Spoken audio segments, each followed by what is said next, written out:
Hello my lovely people, welcome back to my channel. Nizeye ko meze neza, nitesi zawadi ugarutse nanone rero ibintu ngiye kubaha hano uyu munsi. Mana yanjye mva nibubwire ngo noneho uduhaye ibirenze. Uyu munsi tugiye gutega intego bita Gele Headwrap.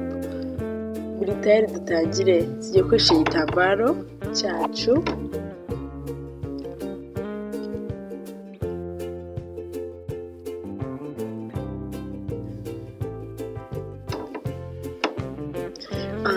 Utangira ugahina kuriya ku mpande zombi ya like that, ukagerageza ku buryo uri bugahine neza nyine.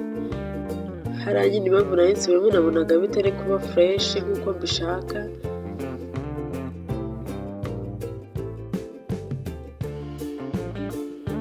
Ugahina neza kuriya.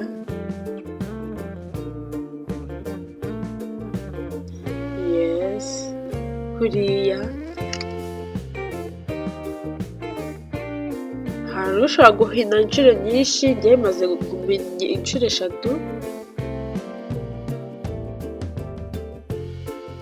Iyi ntego ngiye kuba hano ni nziza byatari ntabwo mwabyumva. Urafunga neza inyuma hacu nk'ibisanzwe. Nta rwego mujye mukomeza, ariko ntimukomeze cyane kugira ngo utababara. Urahina nk'ibisanzwe.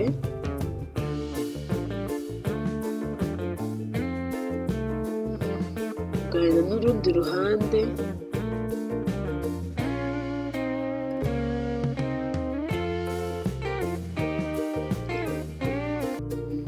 Ukabikora neza kuri ubona mbigenje.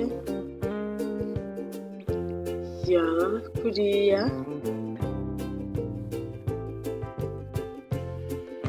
Ugafata uruhande rumwe ukarushyira ahantu utari buderanje izindi, akandi nako ukagahina ugafunga neza inyuma nk'ibisanzwe.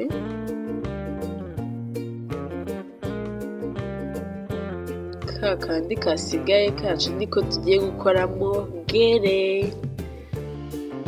Intego bita Gele ni nziza byatari.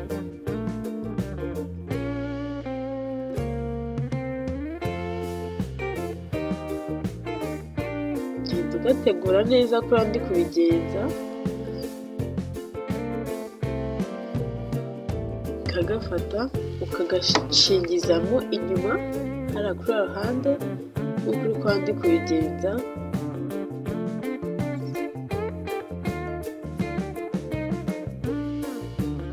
N'akandi nako ukagategura neza.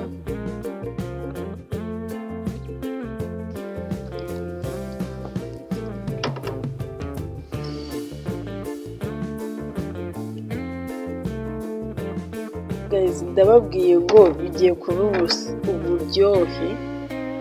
N'aka kandi kambe twagize twasigaranye turagafungira imbere.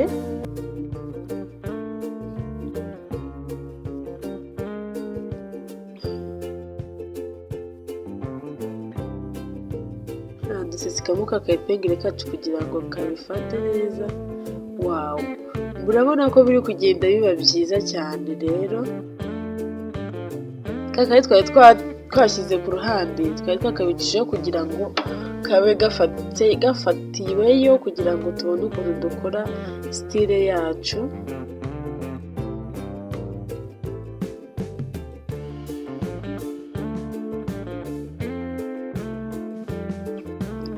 Ugafungiramo akayipengere kugira ngo bifate. Wow, birasa neza cyane.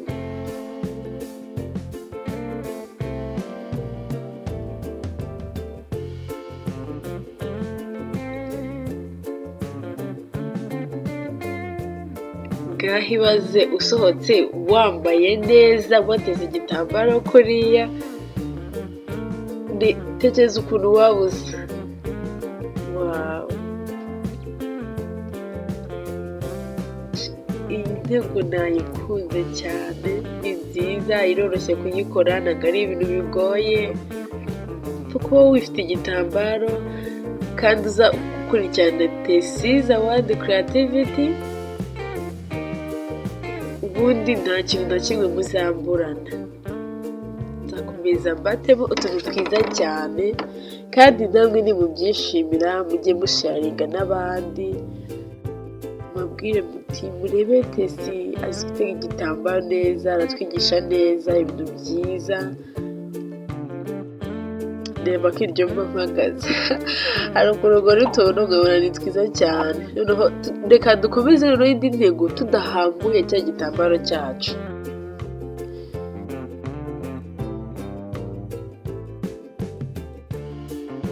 Muribuka ko ka kandi kari gahagaze kameze nk'akari ku ruhande, ndetse kari kanahagaze nyine gatereye hejuru. So ako ngako noneho uragahina neza ku buryo kamera nk'aho ari ikirabyo kiri kunuza ku gitambaro cyawe.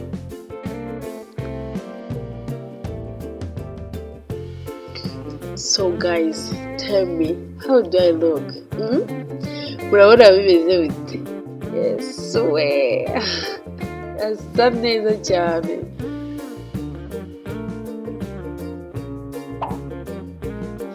Iyo ni ya gatatu tugiye gukora, n'ubundi dukomeje kuri icyo gitambaro tutarinze guhambura. Uragafata kakandi kare twari twanye hahandi, n'ubundi nanone ukongera ukagahina, gakora intego nziza. See my Gele Headwrap, murebe ukuntu isa neza. My God,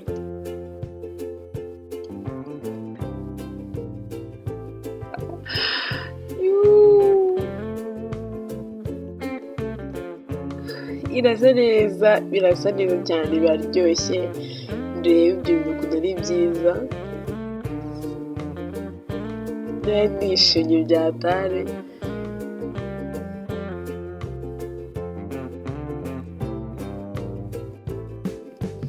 Ukuntu ari byiza, nawe wateze kuriya ntabwo wabura kwishima.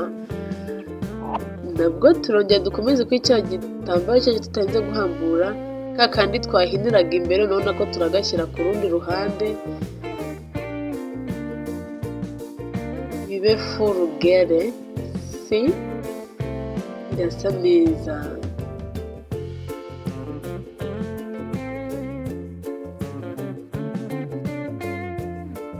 Kara ni akabano, ngiye kugashyira kuri my Gele. Wow, kari kanze gufata karanze karafashe. Gahure ukuntu ari ibintu byiza bisa neza. Ubu koko niki cyakubuza gusharinga abandi bantu ngo nabo baze barebe Tesi ibintu ndimo ndabatamo.